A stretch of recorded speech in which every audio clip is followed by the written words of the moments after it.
An Englishman's home is his castle, so they say. Owning bricks and mortar means status and stability to most of us, so losing your house is one of the hardest pills to swallow.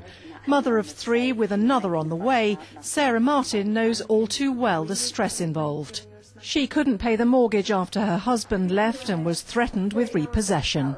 The worst thing in the world, especially for the children. That was my main thing. They were settled here, and it's bad enough going through a divorce for the children, but then to have to give up your house, it was really stressful and really upsetting, and I had nowhere else to turn to, really. Sarah narrowly avoided repossession by selling to a property company and renting the house back from them.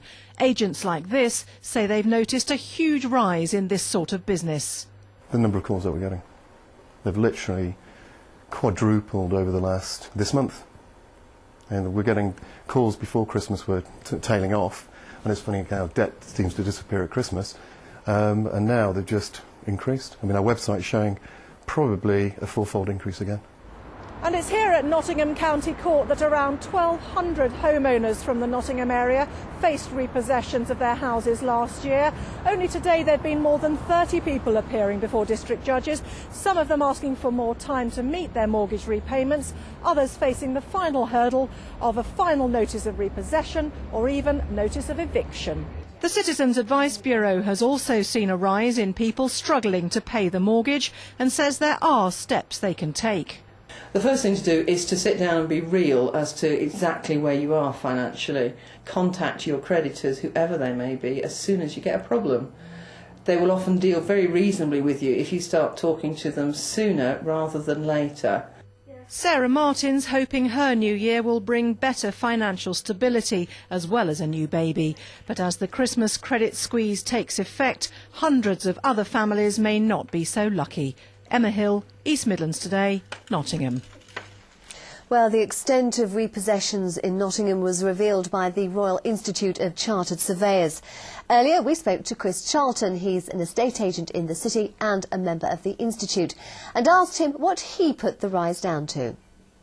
Well, I think the numbers on the face of it look quite alarming, and it's probably the 3rd highest rise in the UK, which for Nottingham, in terms of running an estate agent, I find very surprising. So I think certainly we're going to need to look into those figures and see why the percentage rise is so high. Of course, interest rates remained unchanged yesterday. Yes. How much do you worry that that's going to stoke this rising level of repossessions? I think certainly the credit crunch, people's ability to pay back mortgages is an issue. The outlook for interest rates is that they will come down over the next 18 months, perhaps as low as 4%. So from that point of view, people can look forward as long as society's passed the cuts down, which a number haven't done to date. People will be paying less on their monthly payments for their mortgage, so that's good news coming, but obviously not from yesterday, so another month to wait, I'm afraid.